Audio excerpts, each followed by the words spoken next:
G'day guys, welcome back to the Offbeat. Today we have a Asus HD6570 over here. Now today we are going to run this card through its paces. Now this is a DirectX 11 card with OpenGL 4.4. This is an entry level card that came out in 2011. Now this thing has somewhat an aggressive overclock.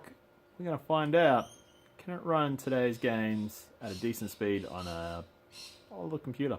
Cool, let's crack into it. Thank you.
Alright, we're booting up the test machine. Now this video card has been run in this machine once before, so the driver's already preloaded and she's ready to kick off, so it's set up.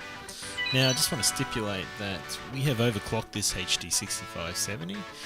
Its original clock was at 650 and that's on the core, and we bumped it to 800 megahertz.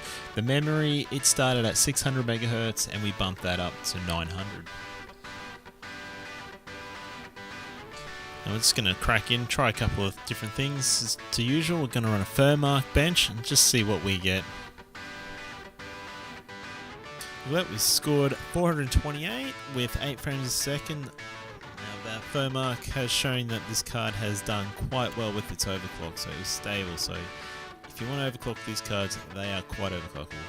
Now we're just jumping into Cinebench here. We'll just see how the graphics card handles through this.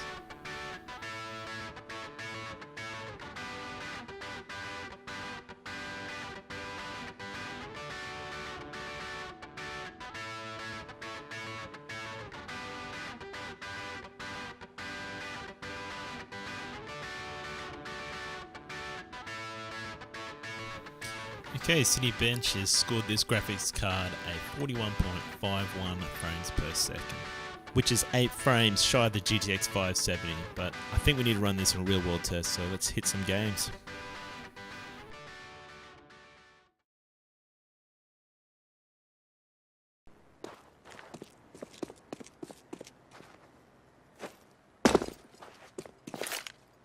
I am planting the bomb. Bomb has been planted.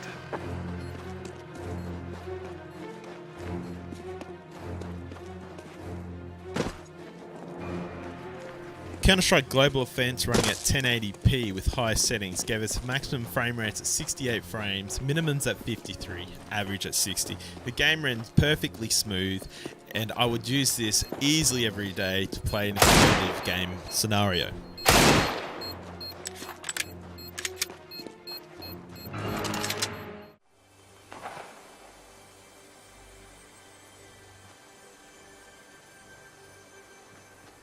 Now Fortnite running at 1080p at low settings gave us maximum frames per second at 61, minimums were at 37 and average at 52 frames per second. Now the game ran quite fine, but it wasn't a great stage to be playing competitive gaming. The graphics were scaled down, as you can see. It looks a bit blocky. Just didn't really give that detail feel for hooking in with headshots and just general gameplay, but still quite okay.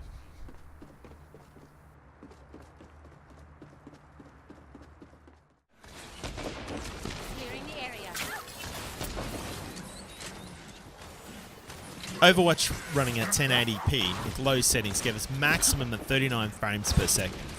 minimums at 31 frames per second, and the averages came out to 34 frames per second. Now the game ran quite fine, but just wasn't as good as having a 60 frames or anything higher than that, where you get that nice, smooth, silky feel. Now I did notice that if you set the target frames per second from up or high as like 60 frames or higher down to 30 on this card, you get better feel with less input lag and just a general better experience with the gameplay. Back in action.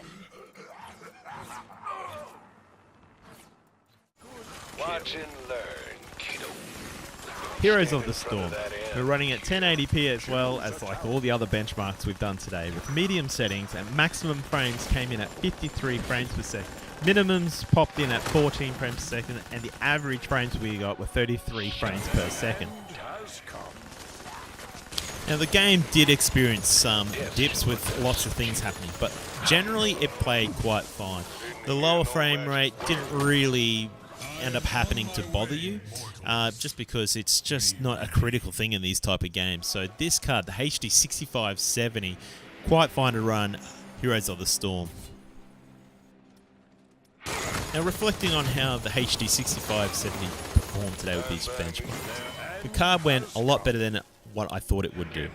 In CSGO it gave us silky smooth gameplay, which I kind of expected. This game does not require a lot of hardware to run quite well. Fortnite went alright, was playable, not the most enjoyable experience, but did alright. Heroes of the Storm, it went great. It was probably not the best card at times, but you don't notice these dropouts. Overwatch ran okay. Could have done better, but it was fine. It was playable, you could put up with it, you get used to it. Now, the card in itself did good. Now, we did push it, and I would probably recommending overclocking these cards. And the HD6570 has a lot of headroom that you could get out, like probably an extra 20-30% performance boost with an aggressive overclock. You can also, for the games that struggle, you can change resolution from 1080p down to something like 720p. Now this will give you a better gaming experience, but the resolution, you'll be losing some of that detail. So you can play around with it and find a good balance. Now would I recommend buying one of these cards? Maybe not. There's probably better things you could get for the price that you see these for. But if you have one, they do alright. Overclock it, push it hard, and I think you'll be surprised what this card can do. Well guys, thank you for watching another episode of The Offbit. Now if you like this video, remember that like button's there, and don't forget there's also that subscribe button. Thanks guys, catch you later.